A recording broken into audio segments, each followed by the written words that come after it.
Hello and welcome into the Lockdown of Wolves podcast. We are live on the POSTCAST following the Timberwolves loss to the Phoenix Suns on Wednesday. Marney Gellner of Valley Sports North joins the show to break down the game. The Lockdown of Wolves postcast starts right now. You are Locked On Wolves postcast, part of Locked On Sports Minnesota.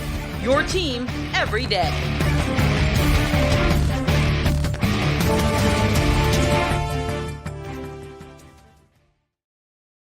Hello and welcome to the Lockdown Wolves podcast, part of the Lockdown Podcast Network, your team every day. My name is Ben Beecken. I'm the host of Lockdown Wolves. I'm joined by Marney Gellner from Valley Sports North. We're going to talk about the Timberwolves' loss to the Phoenix Suns on Wednesday. And this was obviously a big game. They're all big games now. It's redundant to say that the Wolves had a chance to move up to, basically 6 within a game of 4th, plus a tiebreaker, all that stuff had they won.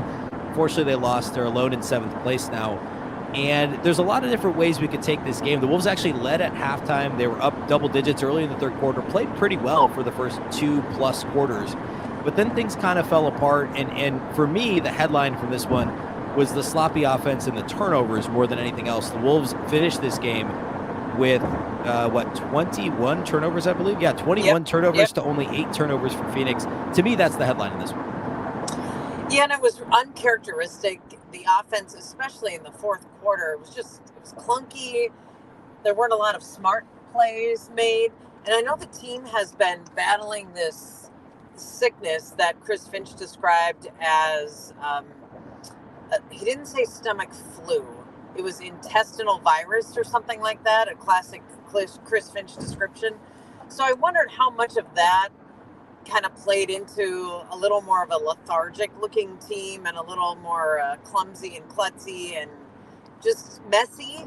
It was kind of a struggle the entire night for the Timberwolves, but I agree, especially in the second half. And if we want to really boil it down, the last, 9 minutes or so, 8-9 minutes of the fourth quarter, uncharacteristic of what we've seen from the Timberwolves in this last stretch, yet still there they are with a chance to win this game in Phoenix against the number 4 team at full strength with Kevin Durant back in the lineup. So it's not a loss to hang your head about. It's sort of one to just turn the page and move on and look big picture and say we just won 4 or 5 and we're sitting in the 7th seed with a huge game against the Lakers on Friday.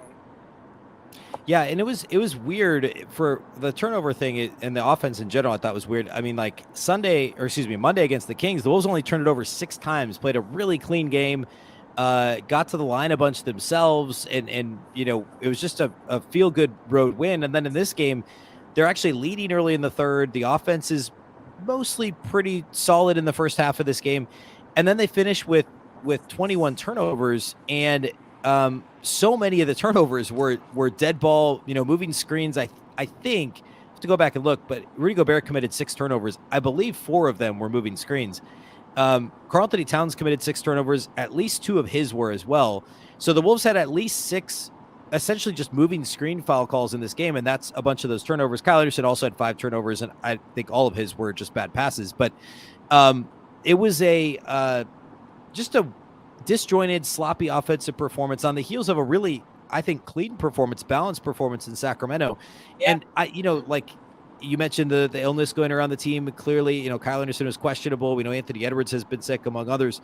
And it's impossible to know just how much that played into it, but we have to assume that it factored in. And I don't actually think, like, Towns obviously didn't play Monday, played in this game. I don't blame Towns necessarily. I know he had the 6 turnovers, but if anything, like we talk on the show a lot about ball stopping and just not having a flow in the offense. I thought at least for the first 2-3 quarters, that wasn't really the issue. I don't think there was a ton of ISO ball. I think it was more just sloppy passing and sloppy screen setting and just, again, disjointed offense more than it was just like too much ISO basketball. Yeah, I would call it less ISO, and that's usually what Chris Finch means when he says the ball got sticky, and he did use that phrase again tonight. To me, it was like, especially when it went through Karl, there was a lot of stop, pause, look around, navigate type of stuff, instead of just like boom, boom, decision, go. And a lot of times Karl didn't hold the ball and take the shot. but he did hold the ball and survey and navigate a lot. And I just felt like it stalled. The offense stalled a lot as Karl was sort of deciding what to do. And he had a wonderful first half, 20 points in the first half. But in the second half, he took a total of 5 shots and he scored a total of 5 points. And whether that's on Karl himself for not being more aggressive or looking for a shot or whatever, or whether that's more on his teammates not finding him and realizing this man just had 20 in the first half. I don't know exactly where you put the blame, but the sticky part, I didn't feel like was iso ball, but I did feel like it was pause ball for some reason, and it didn't have the quickness and the crispness that we have seen from the Wolves on the previous 4-game winning streak. Yeah, I would agree with that. I mean, I agree 100%. I think the Wolves did run. I think Towns only had like 5 field goal attempts in the second half after scoring 20 in the first half, as you mentioned. And it did feel like they were trying to run some of those flare screens to get him the ball and get him in opportunities where he had some space and could operate. The Suns did a good job at just getting in Towns' face more on the perimeter and playing up on him instead of playing back and fighting through screens and switching when they needed to. And Towns, I think, did a little bit of the indecisive thing that we saw him do earlier this season. And I think last year he really struggled with it where, at one point Anthony Edwards even said in the media, like at a press conference, like, hey, just make a decision, go fast before the defense can double you, that sort of thing. And it felt like Towns, it wasn't as much doubling in the post as it was on the perimeter. They were just kind of mucking things up. And he did feel a little indecisive in this game. Like, I'm going to shoot the 3, but they're contesting it. So maybe I'll pass it, but I'll fake this pass and then I'll go. But like, and it wasn't just Towns. It was also Ant to an extent and Kyle Anderson even. And it just, there was no flow to it. And I think you describing it as the ball, pausing more than being sticky, I think is a really good way of saying that. Because that certainly was an issue in this one. The other thing that was a topic that everyone's talking about, the free throw disparity. Now, the Suns attempted 27 free throws in this game. The Timberwolves attempted only 12. Devin Booker himself attempted 15 free throws in this game. Now, I went back and looked, and the Suns did attempt something like 11 or 12 more shots in the paint. Not paint points, but shot attempts in the paint in this game. So I thought, Phoenix is maybe a little more aggressive going to the basket. It's not the sole reason why the Timberwolves lost this game, because we just spent 5 minutes talking about all the Wolves turnovers and the lack of offensive flow.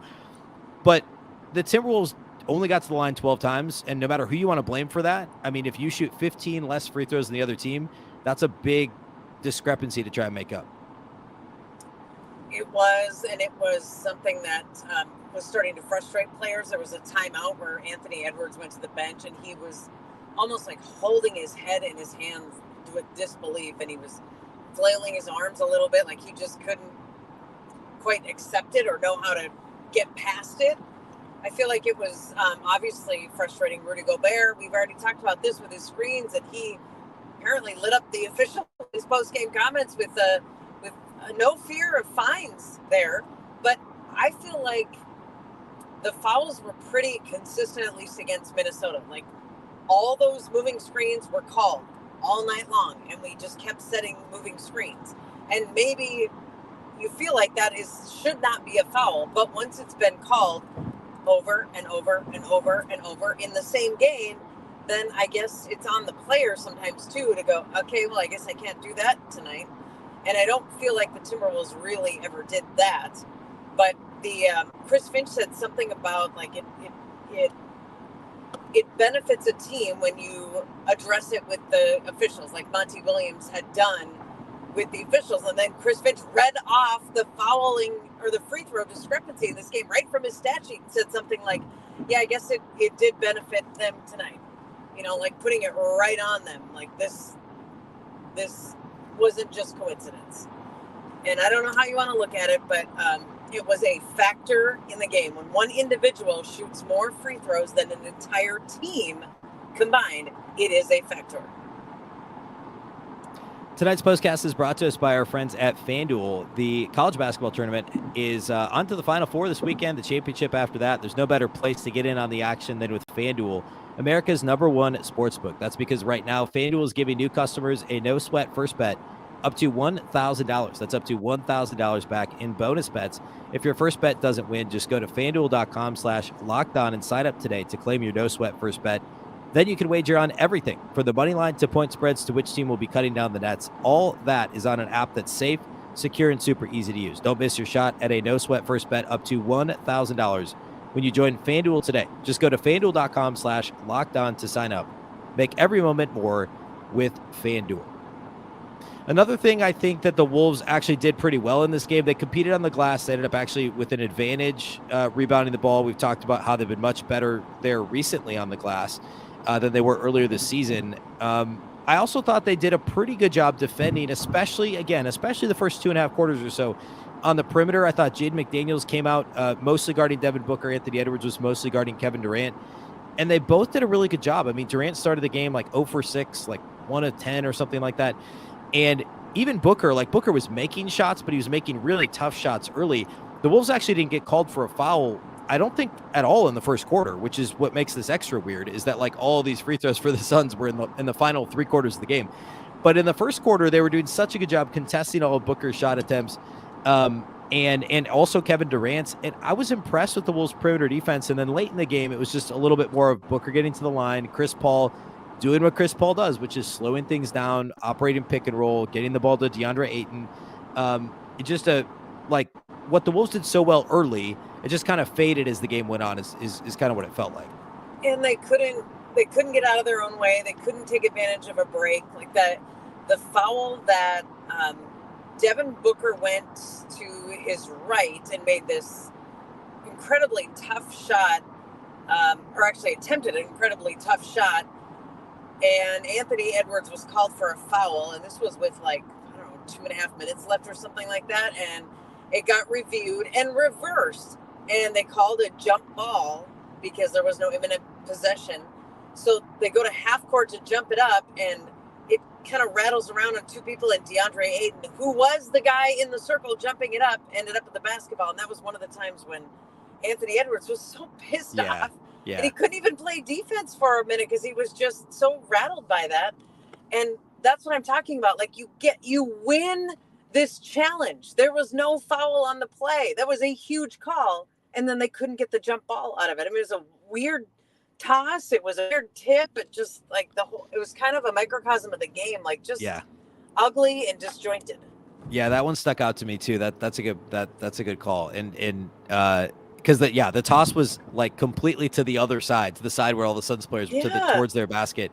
Just, I don't know. It's so weird that we've seen 2 of those terrible tosses now in the last week and a half. And Anthony Edwards was not having it. He couldn't believe it. Yeah. He was just flailing, and the refs were not about to redo it. Yeah, I watched it back, and Kyle Anderson, there were 3 Wolves players that were all the guys who were closest to it and could see how bad the toss was. Were all just kind of apoplectic. Did this really just happen again? And yet nobody stopped it, because we've seen officials do that and stop it and be like, all right, let me retoss. It was a bad toss. Yeah, but we haven't seen that happen too much lately. All right, so the Wolves now take on the Lakers Friday, and the Lakers won on Wednesday. So that means that LA is only a half game behind the Timberwolves in the Western Conference standings. The Wolves do have the tiebreaker against LA, which is great. But if the Lakers win and the Wolves lose, then the Lakers jump the Wolves in the standings. So big game Friday night. Again, redundant, but I think we got to reiterate just how big. The Wolves are now a full game behind the Warriors in the West for the 6th spot. And again, just a half game up on the Lakers. So should be an interesting matchup on Friday night back at Target Center. I mean, if they play like they did for the majority of this road trip, including, I would say, more than half the game in Phoenix, the Wolves should be in good shape on Friday, but just a huge game upcoming. And you really can't underestimate the D'Angelo Russell, Malik Beasley, Jared Vanderbilt, all these extra pieces that are, sure, the Lakers are the Lakers, and LeBron James is back, and Anthony Davis is suddenly playing really well, and that's one part of it. And the other part is, what are these other guys going to do? And what is D'Angelo Russell's motivation going to be like? And how hot could he get in a game like this? And all of that is in play on Friday with just a heck of a lot on the line. And we're down to 5. I mean, 5 games to go to settle all of this. And I can't wait for Friday. I think it's going to be awesome. And the atmosphere at Target Center is going to be fantastic on a Friday night. Agreed. It's going to be a ton of fun. If this is your first time listening to the postcast, we do go live after most Timberwolves games, about 45 minutes or so after the game, usually on the Locked On Sports Minnesota YouTube channel. You can also listen to the audio if you can't catch it live on any of your favorite audio platforms on the Locked On Wolves channel. A big thank you for watching tonight. A big thank you for listening, and we'll catch you next time.